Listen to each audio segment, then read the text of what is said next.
It is my great pleasure, as it always is, to be here with Peter Molyneux. Thank you so much for your time. Not at all. Pleasure. We specially chose this environment to interview you, is that the man who came up with Curiosity of the Cube, that we would do it with a background of cubes. You have actually, yes. Yes, you have. Yes, that's very, very nice. So you and I have one thing in common, in that we've had an interesting year.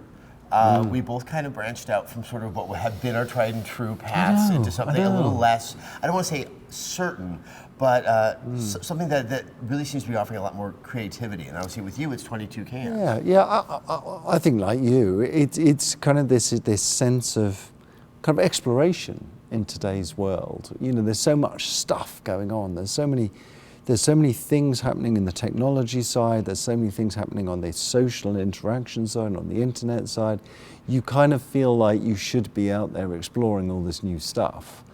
Whilst it's lovely to have that security of the job that you can look out the window and watch the world go by slowly, it's not as nearly as exciting as the world we're in. It's very scary though. No, I mean, I don't know about you. Well, I mean, the internet itself is just, it's like, you're trying to kind of make a guess at to what everyone collectively seems to be interested in. I mean, with Curiosity, what did you go in thinking the audience reaction would be, and how large that reaction would be? Well, you remember, I kind of introduced, I did these 4 basic interviews. I did one thing at E3 where I just stood up for 2 minutes and said, hey, look, we've got this idea for an experiment. It's this big cube, you can tap on it, there's something amazing in the middle. That's all I said. And then I did, 3 of those. And so my expectation, Adam, was that we'd release this thing, and there may be a few people like yourself would say, I remember Peter talking about Curiosity, I'll pick it up. And I thought, probably 30,000. 30,000, that'd be a pretty amazing figure to get, people all downloading this app. That 30,000 was achieved within the first 3 hours. And obviously your servers were not prepared for that. We were completely unprepared. I was actually bizarrely, this whole journey for me started out in the most bizarre circumstances. For one reason or another, I was over in Israel. I was in Israel giving a talk at a Microsoft event, but this bizarre thing. And because of the time difference, I woke up in the morning earlier than normally I wake up. My alarm hadn't gone off, but my phone was just constantly vibrating. And it turned out that the Cube had been released early by Apple. Like 12 hours early. And so, I looked at it and I thought, my God, what's happening? And there were all these tweets coming in. And I looked at the numbers and I thought, oh my God, 30,000 people have downloaded this thing. And this was just in the time it took me just to wake up in the morning. By the time I got on the plane and back home, we weren't talking about 30,000 anymore, we were talking about hundreds of thousands. And our solution, which we thought we're going to have weeks to do to scale it up, just collapsed. It was horrendous.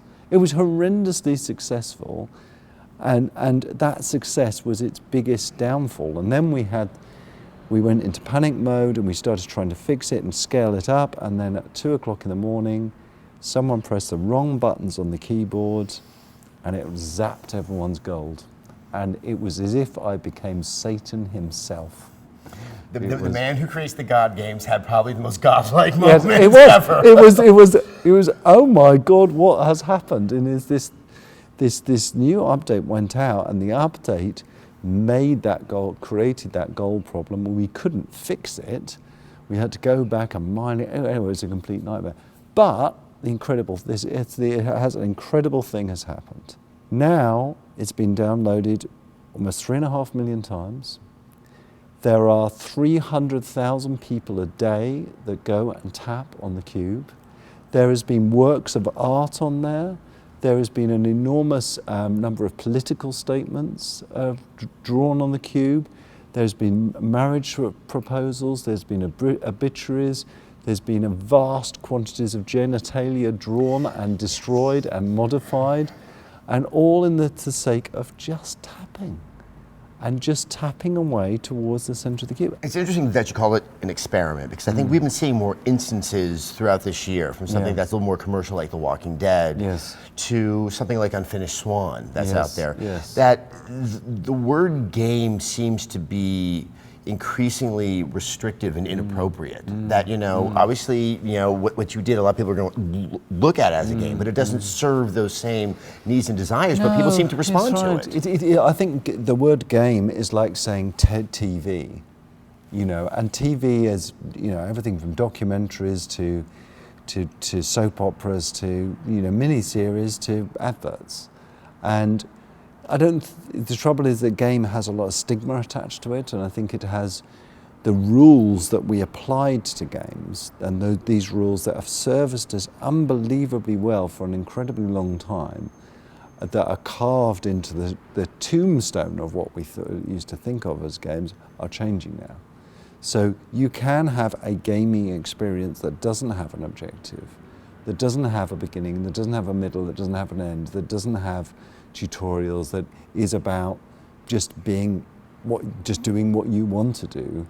And that can be completely valid. In fact, I would argue with you that the vast majority of free-to-play games, the whole principle of free-to-play is to keep you playing for as long as possible. And that is the economic motivation. Exactly. Yes. It's the and what is a complete anathema to free-to-play is a game with a story arc that has an end, because by definition you reach that end, it's all over and done. It's with. free to play for 10 hours if it had a story. That's rubbish. It's got to be.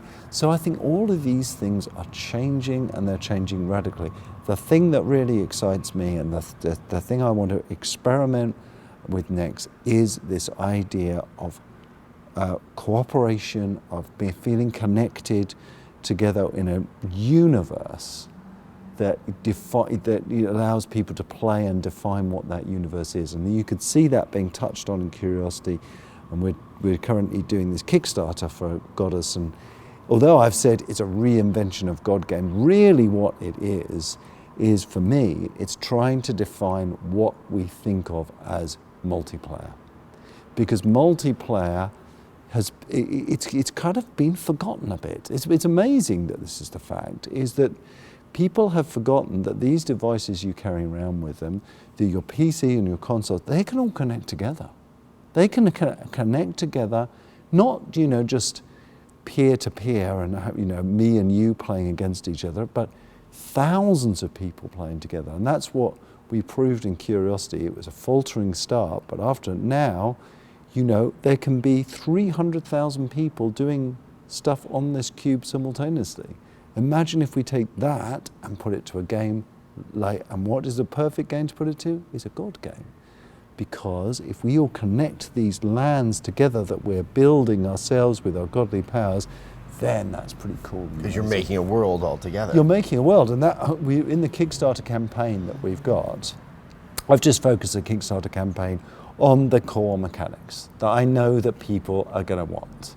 They're going to want the idea of manipulating a land and using this land as a kind of digital version of kind of Lego, if you like, and sculpting mountains and creating valleys and creating little streams, and then from that they get the power to do these amazing miracles. I know that's the thing that us gamers, we want some of that stuff, but actually behind that is all this technology which is really has only just been touched on by gaming, is what happens when you really truly connect people together.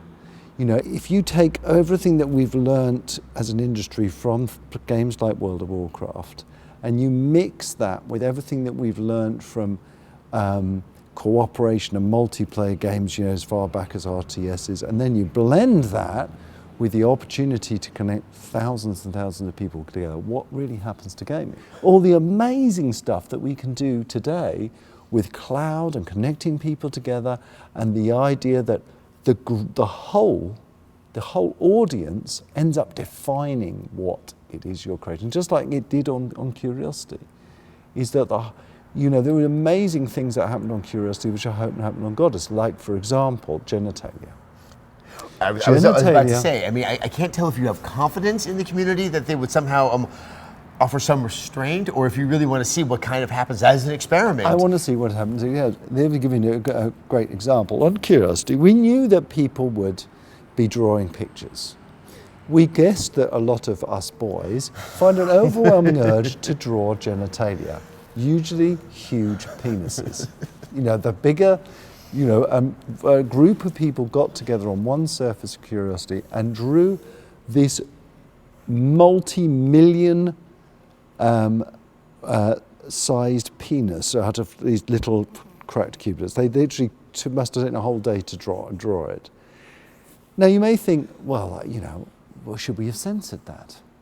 Should we, as the creators, have had a penis detector that went out and, you know, if it's, you know, especially, you know, if it's too excited, then we should do something. No, we didn't have to, because what happened is this group of Italians. I think it's Italians because there's a lot of naked men statues in Italy, and there are quite a few. Yeah, there's quite yes, a few. It's not for those who get embarrassed easily. These group of Italians then got up every day and said, right, we're going to turn these penises into works of art. And they created palm trees out of them. They created puppy dog faces out of them, and that was amazing. I mean, what's going on there? They actually did it day after day after day, setting themselves this impossible task. And then it became the penis creators versus the artists. And, you know, when there was this massive, huge thing, what are they going to turn this into? That's amazing. No, unexpected, completely inspirational. It's why I did what I'm doing now in 22 Cans. And I'm sure the things that you're discovering are the same. It's an incredible time. So this is a Kickstarter. It is still going on.